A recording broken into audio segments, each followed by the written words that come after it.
Hi, I am Aya. Subscribe Aya Cartoons for more videos. एक बार की बात है, एक छोटे से गांव में रूबी नाम की एक छोटी लड़की रहती थी। रूबी अपनी दयालुता और मददगार स्वभाव के लिए जानी जाती थी। एक दिन उसे अपने बगीचे में एक घायल पक्षी मिला। बेचारे पक्षी का पंख टूट गया था और वह उड़ नहीं सकता था। पक्षी के प्रति दया महसूस करते हुए रूबी ने उसकी देखभाल करने का फैसला किया। उसने एक छोटे से बक्से में पक्षी के लिए एक आरामदायक घोंसला बनाया और उसे अपनी खिड़की के पास रख दिया। हर दिन वह पक्षी को खाना खिलाती थी और उससे बात करने में समय बिताती थी, उम्मीद करती थी कि वह जल्द ही बेहतर महसूस करेगी। जैसे जैसे दिन बीतते गए, पक्षी का पंख धीरे धीरे ठीक हो गया।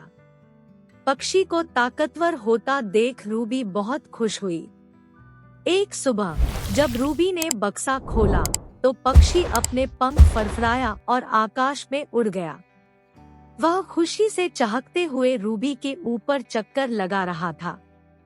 रूबी को अपने दिल के अंदर एक गर्म और खुशी की चमक महसूस हुई।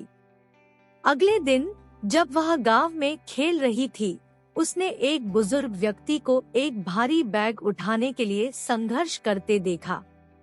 यह याद करते हुए कि कैसे पक्षी को उसकी मदद की जरूरत थी, रूबी बिना किसी हिचकिचाहट के बूढ़े आदमी की मदद करने के लिए दौड़ पड़ी। रूबी की दयालुता के कार्य को देखकर अन्य ग्रामीण एक दूसरे की और अधिक मदद करने के लिए प्रेरित हुए।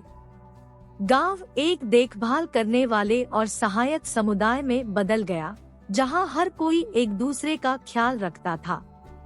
और इसलिए छोटे से गांव ने रूबी और पक्षी से एक मूल्यवान सबक सीखा कि दयालुता के छोटे कार्य भी बड़ा प्रभाव डाल सकते हैं।